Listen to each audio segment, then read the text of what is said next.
오늘 우리 예배하는 모두에게 하나님의 은혜와 평강이 넘치기를 주의 이름으로 축복합니다.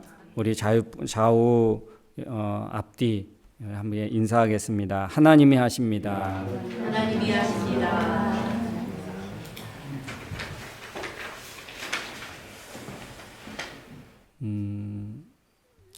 영국의 19세기 영국에 대해 부흥과 또 그런 전쟁으로 폐허됐던 그런 시대를 다시 부흥케 했던 위대한 설교자 중에 한 사람, 스펄전이라는 사람이 있습니다. 스펄전은 설교의 황태자라는 그런 별명을 가질 정도로 많은 사람들에게 하나님의 진리의 말씀을 전하는 그 말씀을 통해서 정말 하나님을 경험하고 새로운 인생을 살게 되는 그런 놀라운 일들이 영국의 큰 부흥의 역사가 있었습니다. 그는 하나님의 말씀에 대해서 이렇게 표현을 했습니다. 하나님의 말씀을 박물관의 진열한 골동품처럼 대하지 마십시오. 그것을 매일 위로의 자원으로 활용하십시오. 지혜의 원천으로 사용하십시오. 대적을 물리치는 무기로 삼으십시오. 식은 가슴을 뜨겁게 해주는 불입니다. 그렇게 외쳤습니다. 여러분, 하나님의 말씀을 대하는 우리의 자세가 어때야 하는지를 우리에게 또한 주는 메시지인 것 같습니다. 우리의 냉랭하고 우리의 답답하고 우리의 식었던 마음을 정말 다시 한번 생명력이 있고 다시 한번 뜨겁게 해주는 말씀, 이게 하나님의 말씀이 아닌가 그렇게 생각되어집니다.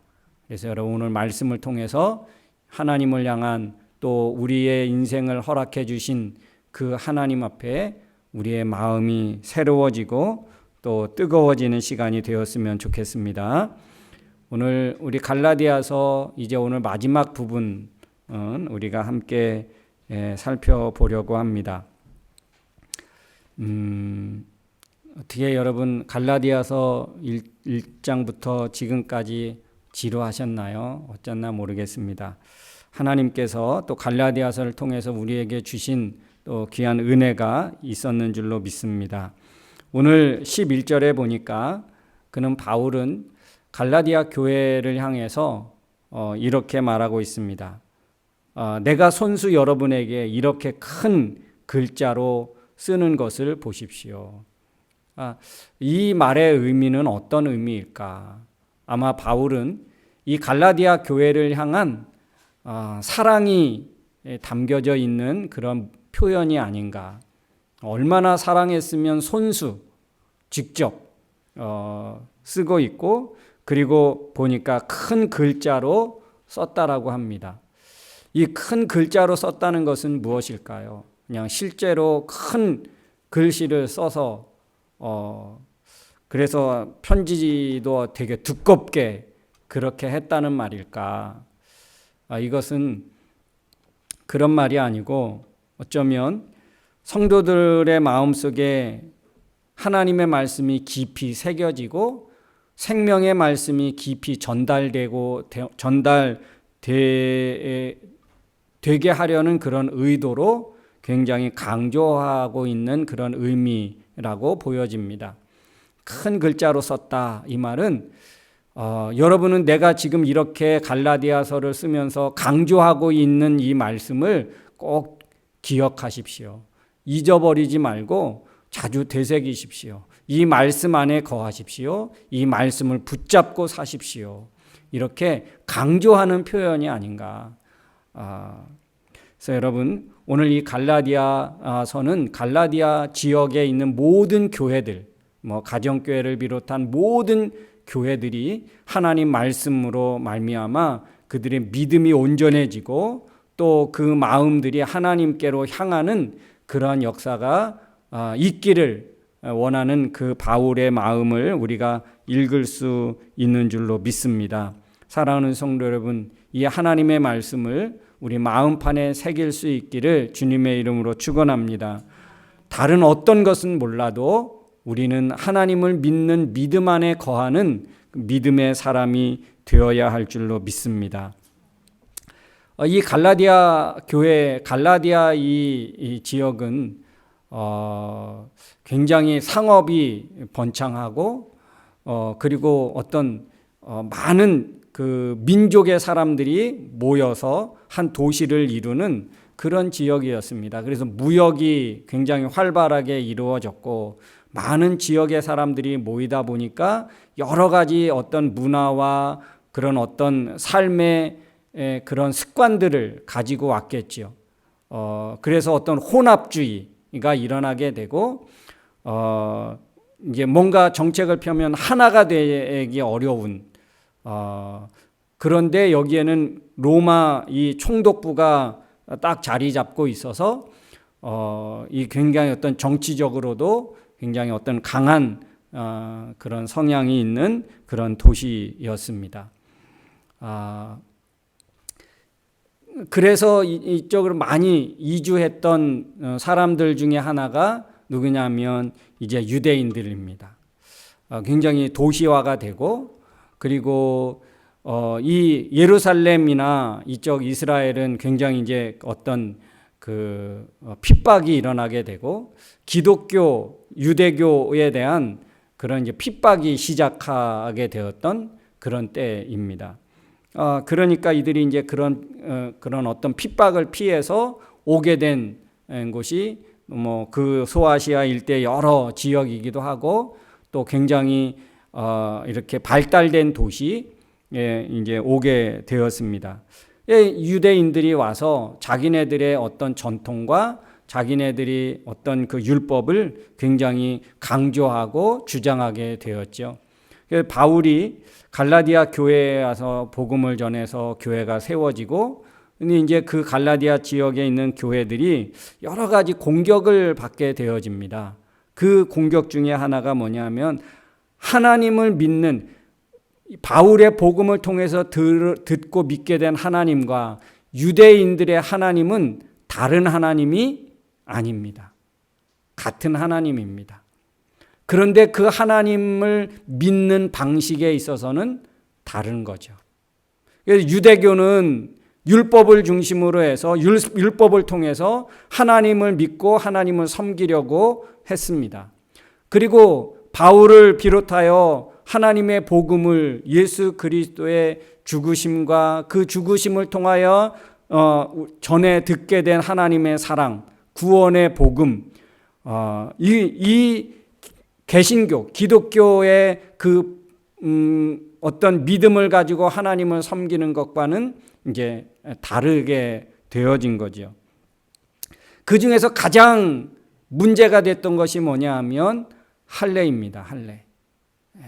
유대교는 나면서부터 할례를 받고 그래서 나면서부터 율법을 전수받고 그래서 그것을 지키면서 하나님을 믿고 섬긴다고 그들은 생각을 했고 그렇게 해야 하나님을 온전히 믿는 것이라고 생각을 했습니다. 그래서 모든 사람들을 자기네 유대교를 전파하지만 유대교를 이렇게 받아들이는 모든 사람들에게는 또 자기네들의 전통에 따라서 그런 의식을 갖추고 형식을 갖춰야 했습니다. 그래서 할례를 강조하게 되고 할례를 강요하게 되었습니다. 그런데 이 바울을 통해서 듣게 된 이 복음을 듣게 되는 교회는 그러지 않았죠. 그래서 이게 충돌이 일어나게 되었습니다. 그래서 오늘 말씀의 결론으로 그렇습니다. 할례를 주장하고 억지로 받게 하려는 사람들이 있었다는 것이죠. 왜 그렇습니까? 그들은 형식을 중요시 여겼기 때문이고 전통을 중요시 여겼기 때문입니다. 그런데 문제는 뭐냐면 13절입니다. 13절. 한번 우리 같이 읽겠습니다. 시작. 할례를 받은 사람들이 자기들도 율법을 지키지 않으면서 여러분이 할례 받기를 원하는 것은 여러분이 여러분의 육체를 자랑하도록 하려는 것입니다. 여러분, 오늘 문제가 뭐냐면 할례를 주장하고 할례를 강요하고 누구나 할례 받기를 원하는데 그는 무엇이 문제냐?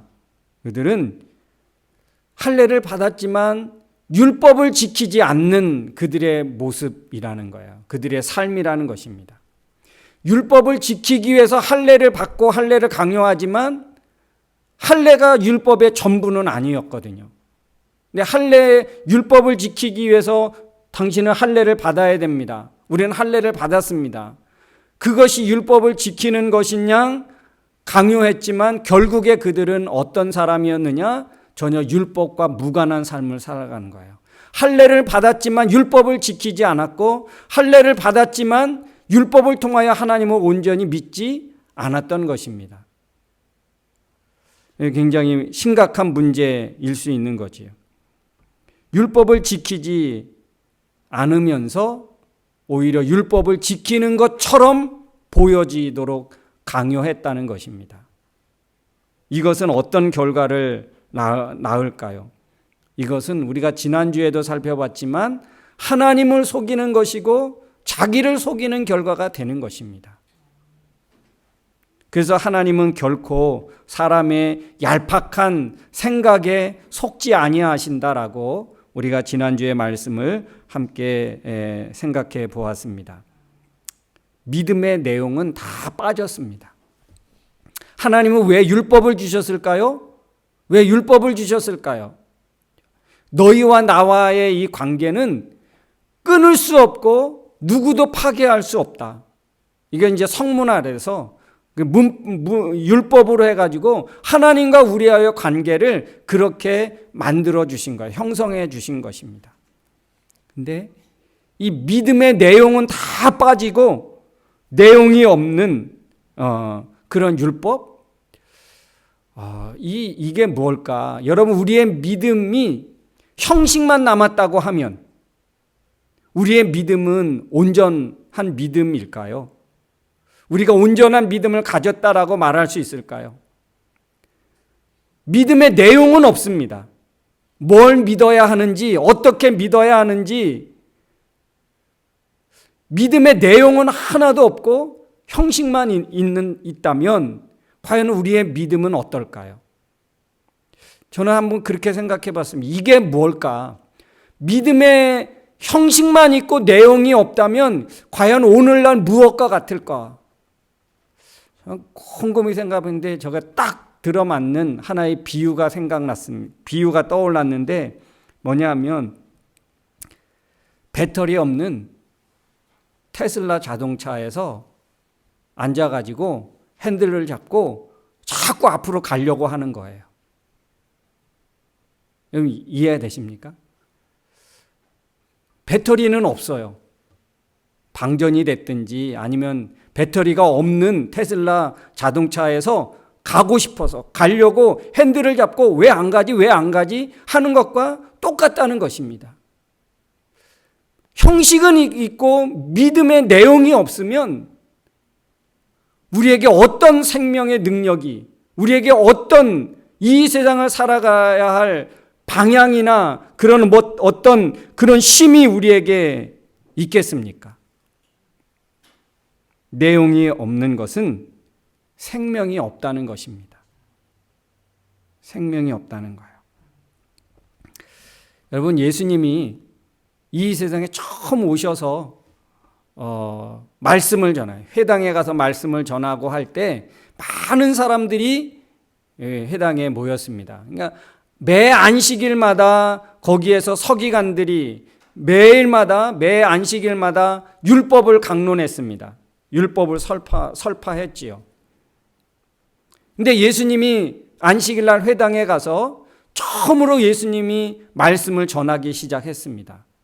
그럴 때 마가복음 1장에 보니까 예수님의 초창기 사역인 거예요. 그런데 거기에 보니까 어떤 반응이 일어났냐면 많은 무리들이 많은 그런 하나님을 믿겠다고 오는 회당에 모인 많은 큰 무리들이 있지 않았겠습니까? 그들이 예수님의 처음 말씀을 듣고 야, 이게 무슨 일이야? 그동안에 우리에게 전달해줬던 서기관들의 그 말과는 다르네.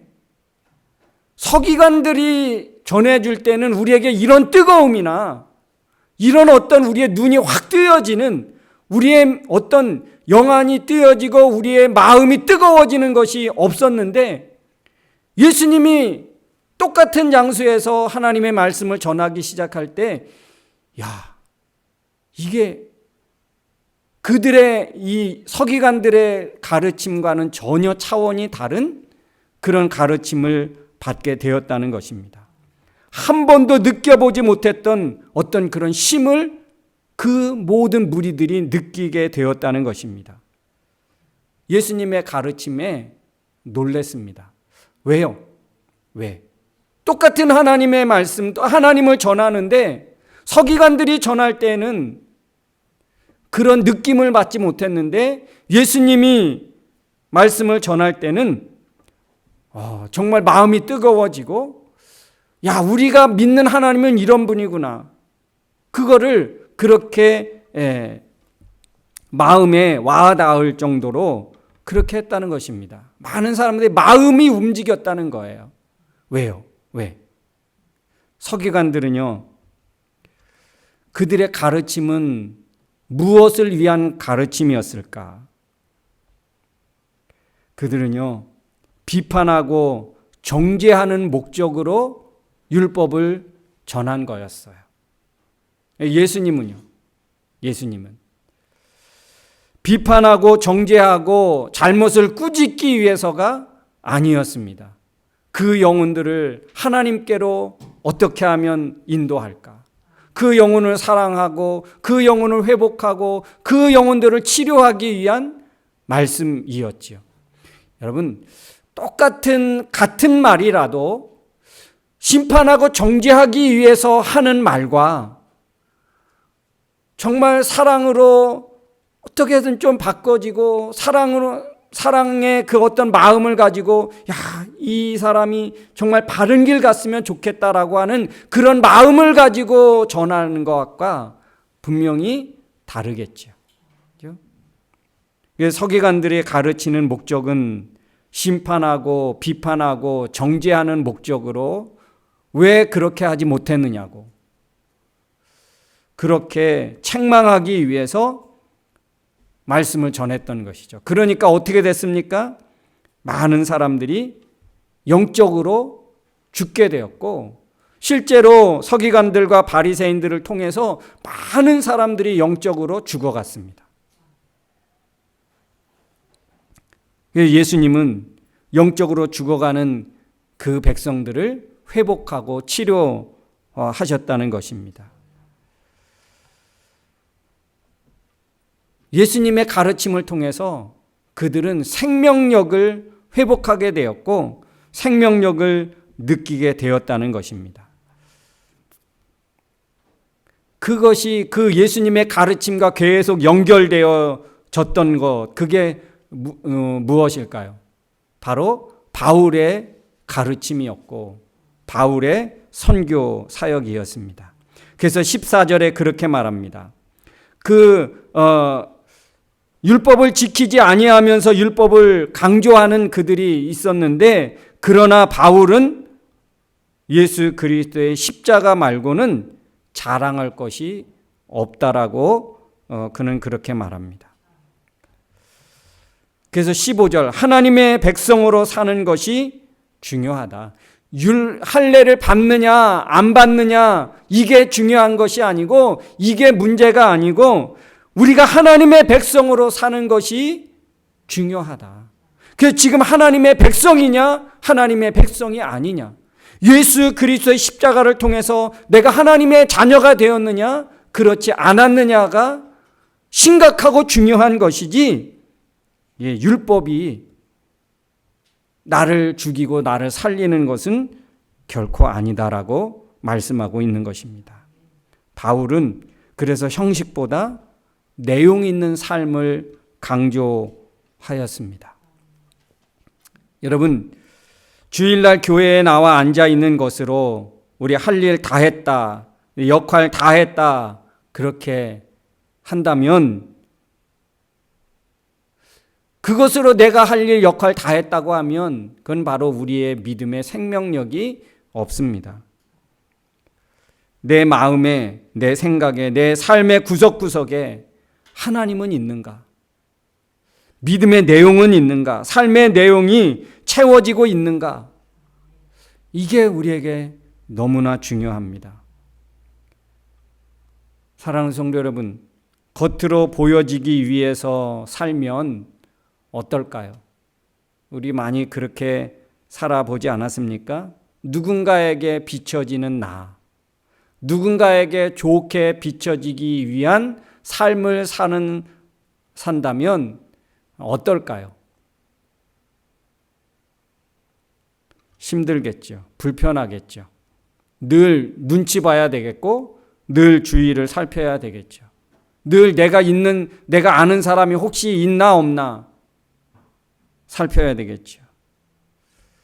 그러면 아마 예배가 짐이 되고 믿음의 삶이 고통이 될 것입니다. 그런 사람은 생명력이 없습니다. 하나님을 속이는 것이고 자신을 속이는 것입니다. 여러분, 우리의 삶의 내용이 중요합니다. 삶의 내용을 가질 수 있기를 주의 이름으로 축원합니다. 홈즈라는 사람은 이렇게 말했습니다. 어디에 있는가가 중요하지 않습니다. 어디로 가고 있느냐가 중요합니다. 어떻게 차려 입었느냐가 중요한 것이 아닙니다. 내 생각에, 내 마음에, 내 인생관에 담겨 있는 것이 무엇이냐, 이게 더 중요한 것이겠죠. 여러분의 마음에 담겨져 있는 것이 무엇입니까? 여러분의 생각에 담겨 있는 것이 무엇입니까? 바울은 예수 그리스도의 십자가였습니다. 그는 옥에 갇혔을 때도, 그는 또 선교의 현장에서도 많은 사람들에게 말씀을 전할 때에도 오직 예수 그리스도의 십자가의 복음 외에는 그는 전하지 않고 가르치지 않기로 했습니다. 왜요? 그것이 자기의 인생을 바꾼 내용이고 자기 인생에 살아가는 의미이고 핵심이었기 때문에 그랬습니다. 여러분의 삶으로 이끄는 것이 무엇입니까? 내가 살아갈 이유가 어디에 있습니까? 내가 살아가야 할 내용이 무엇입니까?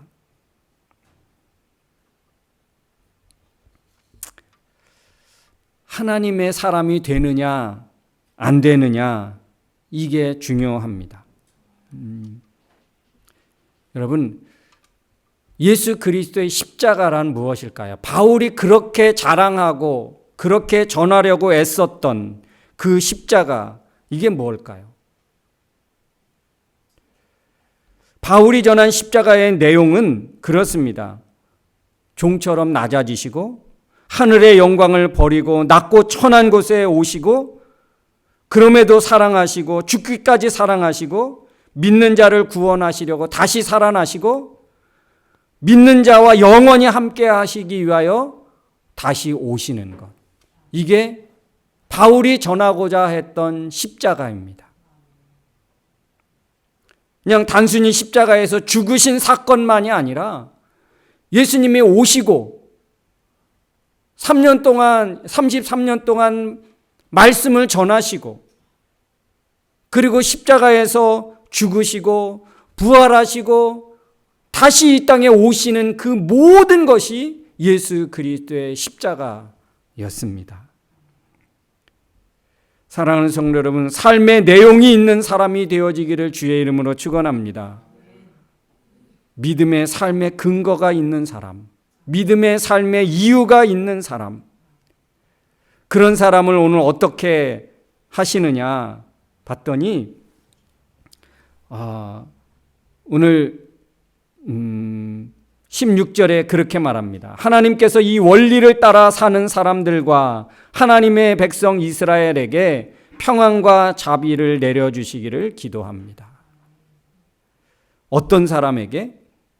이 믿음의 삶의 이유가 있고 삶의 내용이 있는 사람, 예수 그리스도의 십자가가 그 삶에 있는 사람에게는 어떻게 해요? 하나님의 평안과 자비가 있기를 원합니다.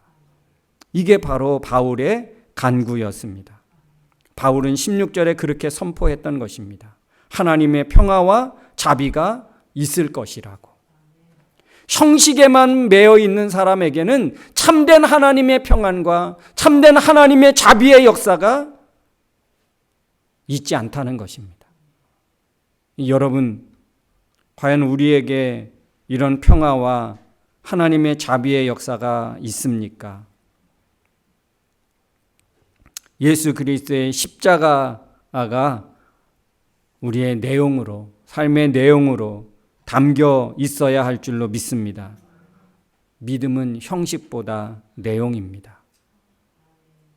어떤 형식적인 행위를 하느냐, 어떤 의식을 행하느냐, 이것이 아니라 믿음은 내용입니다. 내용이 있어야 열매가 있습니다. 내용이 있어야 생명력이 있습니다. 내용이 있어야 다시 돋아나는 것 아닙니까? 저는 이번 주에 우리 목양 편지를 쓰면서 다 죽은 것 같은데 아무것도 돋아날 것이 없는 그냥 꽝꽝 얼어붙었던 땅인데 땅이 녹아나면서 조그만 새싹들이 돋아나기 시작했습니다. 왜요? 왜? 누가 심었습니까? 누가 뿌렸습니까? 아니에요. 작년에 졌던 씨가 있었기 때문이에요. 내용이 있었기 때문에 다시 돋아날 수 있었던 것입니다. 아무런 내용도 없는데 돋아날 이유가 있겠습니까? 내용이 있어야 능력이 있고요. 내용이 있어야 승리자가 되는 법입니다. 사랑하는 성도 여러분, 우리 믿음의 내용으로 내용을 가지시고 내용으로 채워지기를 주의 이름으로 축원합니다. 내용이 있는 삶이에요. 메시지가 있는 삶, 생명력이 있는 삶, 하나님의 말씀이 있는 삶, 이런 삶이 있어야 이 세상 어디에도 흔들림이 없고요. 이단에 넘어지지 않고요. 진리와 거짓을 분별할 수 있습니다. 내용이 없으니까 사람에게 끌려가고 하나님의 말씀도 진실을 분별하지 못하고 그래서 어떻게 됩니까? 생명력을 잃어버리고 내 믿음의 그 능력을 잃어버리는 것입니다. 사랑하는 성도 여러분, 형식보다 내용입니다. 여러분의 믿음의 내용을 알차게 여러분 가꾸시기를 주의 이름으로 축원합니다. 우리의 삶의 내용을 풍성하게 가질 때만 모든 사람들이 예수님의 말씀을 듣고 놀라는 것처럼 예수님의 말씀을 통해서 그 권위와 그 권세와 생명의 힘을 맛볼 수 있었던 것처럼 우리 안에도 하나님의 말씀의 내용으로 채워질 때 여러분 사람들이 놀란 하나님 예수 그리스도를 경험한 그 생명력이 우리 안에 그대로 있게 되어질 줄로 믿습니다. 우리 시간 함께 기도하기를 원합니다. 오늘 말씀을 생각하면서 우리 갈라디아서 오늘 마지막 시간을 가졌는데요. 과연 나는 무엇으로 내 믿음을 지킬 수 있을까? 무엇으로 우리 교회를, 우리의 신앙을 지킬 수 있을까? 좋은 화려한 형식을 가졌다고? 화려한 찬양팀을 가졌다고? 프로페셔널한 예배팀을 가졌다고? 우리의 교회가 지켜지는 것이 아닙니다. 내용이 빠진 예배, 내용이 없는 내 믿음의 여정, 이것은 껍데기만 있는 것이고 생명력이 없는 것입니다. 다시 자랄 수 없고요, 꽃을 피울 수 없고 열매를 맺을 수 없습니다. 우리는 믿음의 내용이 있어야 하지요. 내가 믿는 하나님은 어떤 하나님인가? 내가 가진 믿음은 어떤 믿음이어야 되는가? 예수 그리스도의 십자가 외에는 자랑하지 않겠노라 했던 바울, 그 내용을 온전히 전달하기를, 전해지기를 간절히 원했던 바울, 형식을 전하기 위해서 그는 불철주야 돌아다니며 외쳤던 것이 아닙니다. 십자가의 그 내용을 전하기 위해서 그 생명을 아깝지 않게 여겼던 사람 바울이었습니다. 우리의 믿음이 그와 같아야 될 것입니다. 형식에 빠지지 맙시다. 형식에 치우치면 안 됩니다. 내용을 가지십시오. 내용으로 채워주십시오. 내 갖는 믿음은, 내가 가져야 하는 믿음은 그 믿음의 내용이 무엇인지 그 내용으로 채워져야 할 줄로 믿습니다. 그래야 참된 믿음 갖는 것이고요, 그래야 우리의 영혼이 살아납니다. 하나님, 내 안에 십자가의 내용으로 풍성하게 충만하게 채워 주시옵소서. 이 시간 말씀을 생각하면서 우리 간절히 기도하겠습니다. 좋으신 아버지 하나님, 은혜를 감사드립니다. 연약하고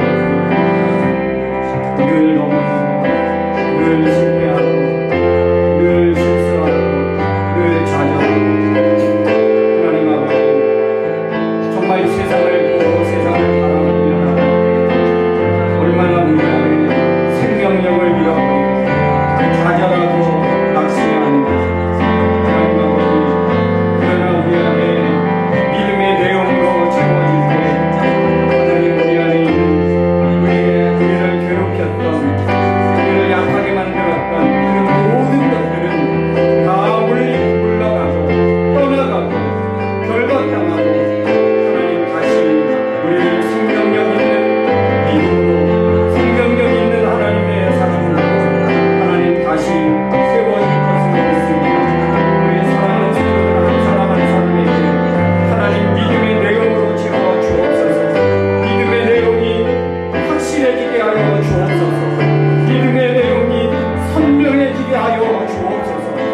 하나님, 믿음의 내용을 알차게 쌓아갈 수 있는 하나님의 사람들 되게 하여 주옵소서.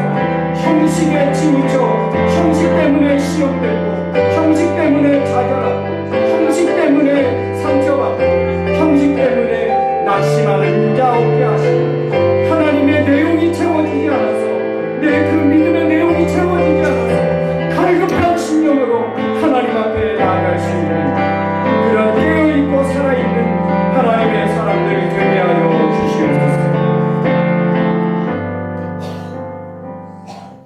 하나님 아버지, 저희들을 무엇보다도 하나님의 사랑으로, 하나님의 말씀으로, 하나님의 생명력 있는 그런 은혜로 채워지기를 원하시는 줄 믿습니다. 하나님, 그런 하나님께서 채우고자 원하시는 것들로 채움받기를 원합니다. 채워 주시옵소서. 예수님의 이름으로 기도하옵나이다. 아멘. 우리 다 같이 일어나서 우리 찬양하겠습니다.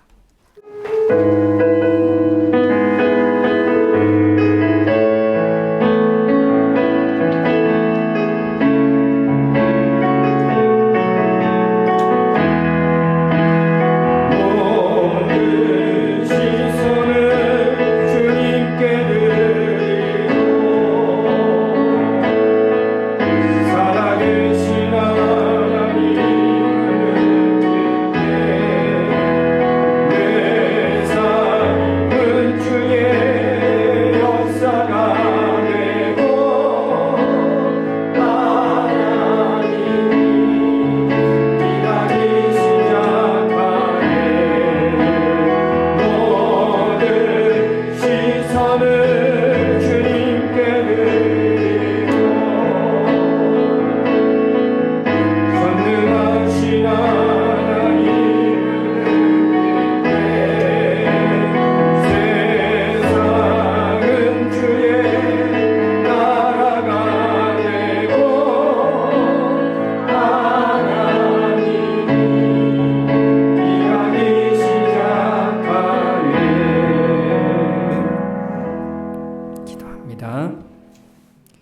이제는 우리 인생의 길이요 진리요 생명이 되신 예수 그리스도의 은혜와 하나님을 통하여 영원한 새 언약을 맺으셔서 저를 믿는 자마다 멸망치 않고 영생을 얻도록 우리를 구원하시고 사랑하신 하나님 아버지의 크고 넓으신 사랑하심과 이 험한 세상 저희들 홀로 두지 아니하시고 지금도 살아서 우리의 삶의 배후에서 역사하시고 위로하여 진리의 길로 믿음의 길로 이끄시는 성령님의 그 능력이 오늘도 형식에 빠지지 않고 믿음의 내용으로 생명력 있는 풍성한 내용으로 채워지기를 간절히 소원하고 갈망하고 돌아가는 사랑하는 성도들 머리머리 위에와 저들 가정과 생업 위에 학업 위에